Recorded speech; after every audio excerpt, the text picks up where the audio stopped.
Automatic transmission की repair जो है ना, it's very expensive compare to even and drill combustion engine. Sakib भाई, जिस तरह आपने इंजन ऑयल के बारे में रिकमेंड किया था कि मैन्युफैक्चर रिकमेंडेशन के ऊपर हमें रहना चाहिए, क्या ट्रांसमिशन ऑयल के मामले में भी यही हिसाब होता है?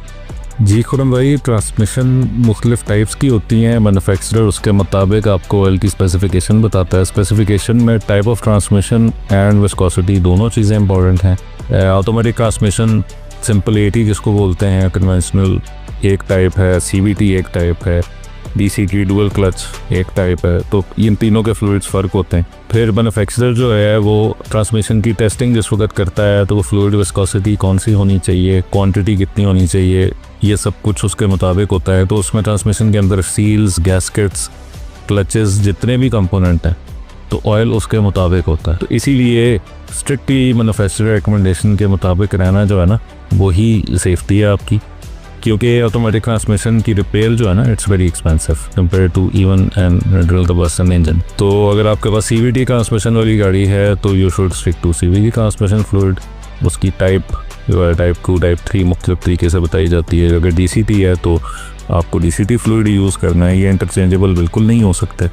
अगर आपके पास नॉर्मल ट्रांसमिशन है तो उसमें डेक्स्ट्रॉन रेटिंग वो भी आप वही यूज़ करेंगे जो आपको मैन्युफैक्चरर बताता है। और आपकी गाड़ी आउट ऑफ वारंटी अगर इवन है तब भी, और वारंटी के अंदर अगर आपने ऑयल टाइप उसकी बदल दी तो आपकी वारंटी वॉइड हो जाएगी। And again the repair is very expensive. तो it's the best thing to do is कि आप मैन्युफैक्चरर रिकमेंडेशन और विस्कोसिटी उस पर स्टिक करें, तो गाड़ी आपको अपनी सर्विस लाइफ कंप्लीट रहेगी जितनी मैन्युफैक्चरर ने आपको बताई। अच्छा, जिस तरह हम AGS का देखते हैं, AGS में बहुत दफ़ा इस तरह होता है कि AGS का ऑयल नहीं मिल रहा होता, मार्केट में शॉर्ट होता है। तो क्या ऐसी टाइम के ऊपर should we move to a different oil या हमें इंतज़ार करना चाहिए कि वो अवेलेबल हो जाए? भाई मैं तो रिकमेंड नहीं करूँगा कि आप उसकी टाइप चेंज करें, क्योंकि AGS में the critical component is the controller.